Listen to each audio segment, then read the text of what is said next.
Hello and welcome to Religion in America again. We are going to be looking at Modern America 1. There are 2 chapters in the Corrigan and Hudson book.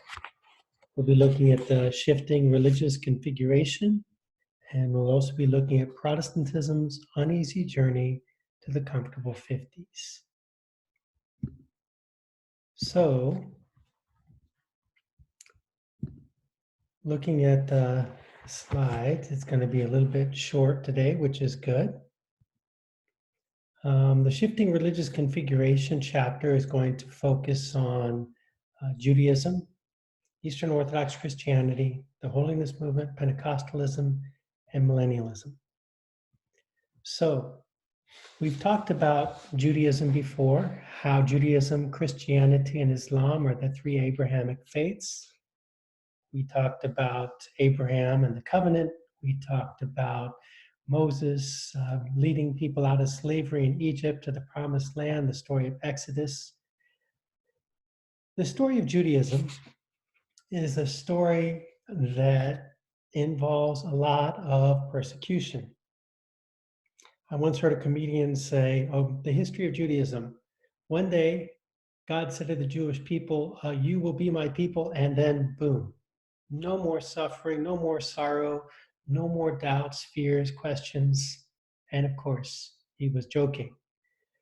The Jewish people have found themselves throughout most of their history being oppressed, whether it was by the Egyptians or the Assyrians or the Babylonians or the Persians or the Greeks or the Romans. They lost the state of Judea in the year 70 of the Common Era when they had began a revolt against the Romans. Actually, they didn't end up getting kicked out of the entire region until the second revolt, 133 to 135. But anyway, throughout most of their history, Jews have lived in shtetls or ghettos. And they have discovered that to maintain their sense of identity, they have often had to come together because one illustration I've heard is that separately they were like grains of sand that could never withstand the ocean currents. But together, they could create an island, and this sense of an island culture in which they could keep the Torah alive and maintain their sense of identity had shaped the Jewish people throughout much of their history. And when Jews came to the United States from Eastern Europe, a large part of the reason for that was because of the pogroms. The Holocaust does not occur in a vacuum. Much of the anti-Semitism that Christians expressed towards Jews reached its climax in the Holocaust, but certainly those roots were already there, and there were people leaving, Jews leaving Eastern Europe even before, obviously, the Holocaust.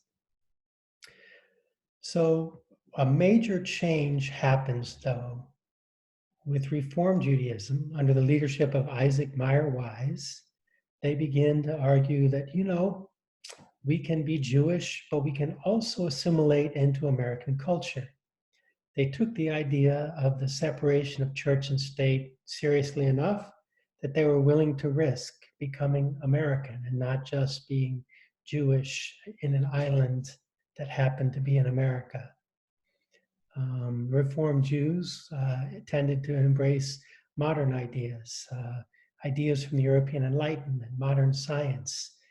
They tended to be somewhat self-critical and willing to analyze their own history and see themselves from what we might consider a more modern historical point of view. And so they maintained their Jewish identity, but they ended up getting rid of some of the rituals, some of the practices, and even some of the beliefs that no longer seem to make sense to modern Jews. And throughout much of American history, Jews have had a profound impact on American culture. You would arguably say beyond their numbers, in part because of their desire to be a part of the fabric of American culture. I do want to mention, so Reform Judaism and Conservative Judaism, these are the largest movements within Judaism in America. Conservative Judaism actually began um, out of the Reform movement, and the very first graduation they had, they served shellfish, I believe, or shrimp. In any event, it would have been a violation of kosher diet to do this. And in fact, I think that's part of the reason they did this. Conservative Jews, by the way, tend to be quite liberal from a social point of view, even from a theological point of view, just relative to Reform Jews. That's where they get the name Conservative Judaism. In fact, I want to point out that throughout much of American history, Jews have been associated with liberalism, in part because of their history of persecution. They have often sensed that the best way to protect their rights as minorities is to defend the rights of other minorities, whether they be ethnic minorities, whether they be racial minorities, whether they be religious minorities. Jews have often felt that if they wanted to prevent persecution of Jews, they needed to prevent the persecution of any peoples. So there are a few other movements we're going to talk about briefly. One of them is Zionism, and Theodor Herzl wrote a book about the Jewish state. He didn't necessarily mean that state needed to be where Abraham and Isaac and Jacob, the land that Moses had gone to, the land that had once been known as Israel. But he did feel that there needed to be some place where Jews could be safe, where they could come together and not be subjects, second-class citizens somewhere else. And this Zionist movement ultimately is going to have a profound impact and help lead to the creation of the state of Israel following World War II. Kabbalah, Jewish mysticism, became an important way for many Jews to try to connect with their history and their past. And yet there was another movement within Judaism of Jews who identified it as ethnic Jews, but they didn't necessarily embrace the ideas of religion. In fact, following the Holocaust, there was an existential question about how can you believe in a God who is all-powerful, all-knowing, loving, just, creator of all, and allows such horrible atrocities. And so Elie Wiesel and other Jews in the United States have really helped to try to answer some of those unanswerable questions. But this gives us some insight into Judaism in America. Orthodox Christianity is a tradition that many people in the United States are not familiar with. Notice that Orthodox Christianity and Roman Catholicism originally began together. Originally, there were multiple seats of power within the Christian church. One of them was in Rome. One of them was in Constantinople. The Bishop of Rome becomes the Catholic Pope. The Bishop of Constantinople becomes the leader of the Orthodox movement. Eastern and Western Christianity split. After 1054, the East-West Schism, the two become completely separate. It really isn't until after Vatican II, more recently, that Orthodox Christians and Catholics have really begun to reconcile. In any event, we see that some of the Orthodox Christians that come to the United States, some of this is because, I point out here at the bottom of the page, we see that Alaska used to be part of Russia. In fact, it's only 55 miles from Alaska to Russia at the closest point. And Russia sold that territory to the United States, and then ultimately it became one of the 50 states.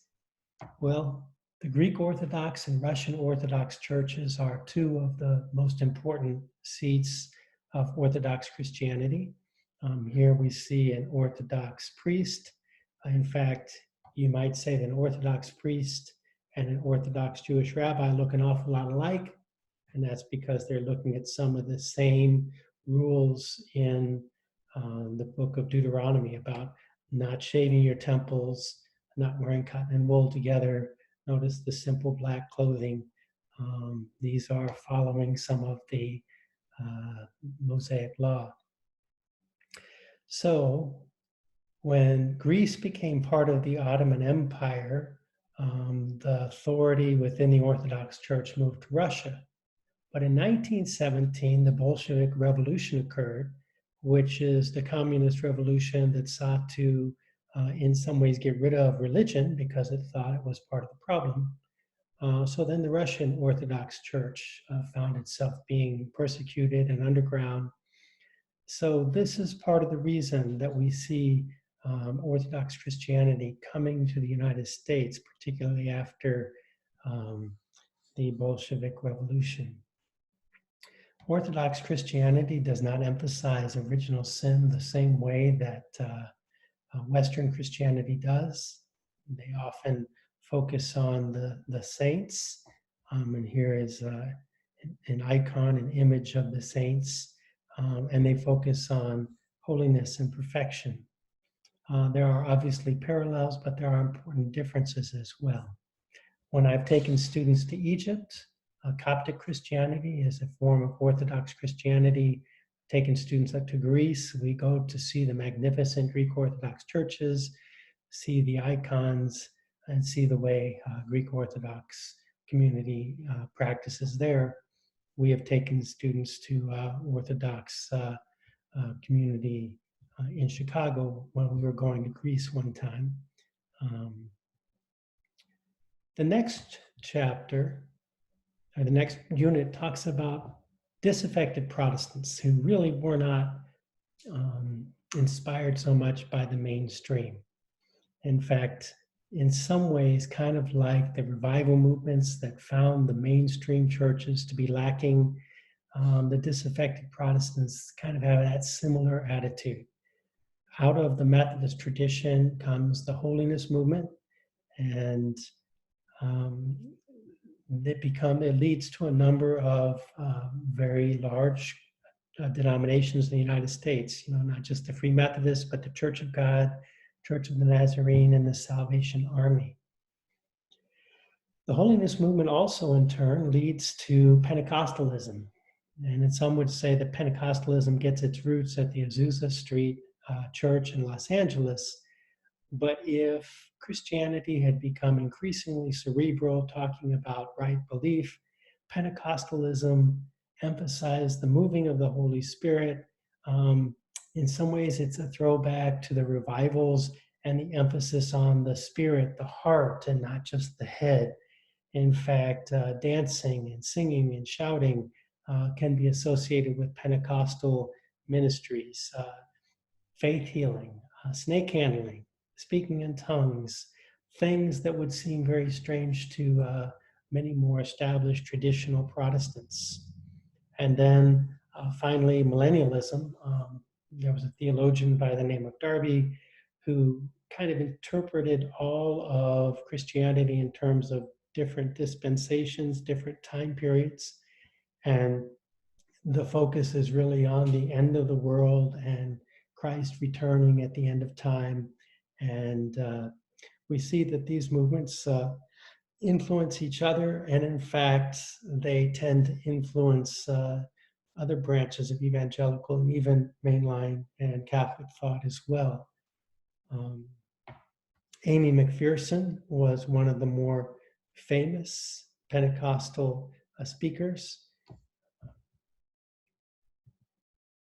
So if we just want a quick snapshot of Protestantism in the middle of the 20th century, notice the majority were the mainline, somewhat more liberal, progressive, 37 million. These unaffiliated, most of these are going to become associated later with the National Association of Evangelicals, or at least sympathetic to it. The mainline Protestants tend to be more influenced by European Enlightenment ideas, embrace reason and science, Fundamentalism, 4.8%, or 4.8 million. Adventists and holiness each have 1.5 million in the mid-20th century. All but 3 US presidents have come from these mainline traditions. The 3 that have not are 1 Roman Catholic, John F. Kennedy, and 2 Southern Baptists, Jimmy Carter and Bill Clinton, the last 2 Democrats to win, in part because they could pick up some votes in the South because they were Southern Baptists, they were evangelicals.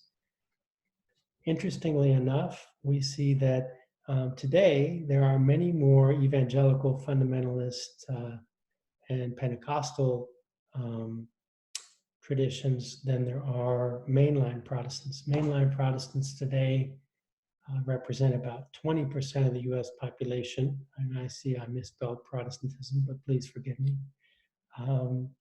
And then scholars have suggested one of the main reasons that Protestantism has shrunk as a percentage, the mainline Protestants have shrunk and that the more conservative branches have grown is birth rates.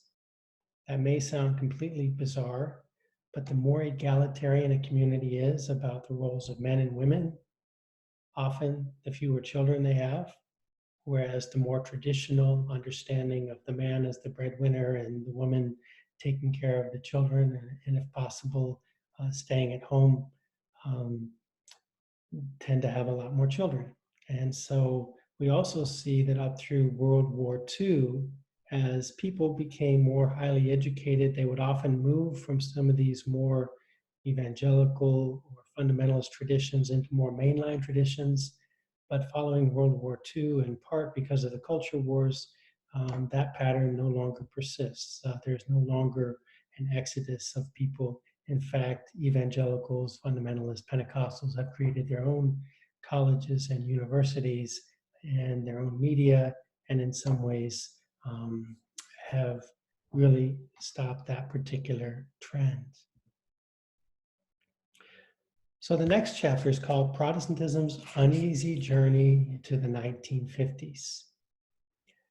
Notice that we're beginning this period with World War I, and World War I was fought to end all wars. There was a great deal of optimism, and many of the church leaders had argued that this would be the war to end all wars, but of course, it doesn't quite work that way.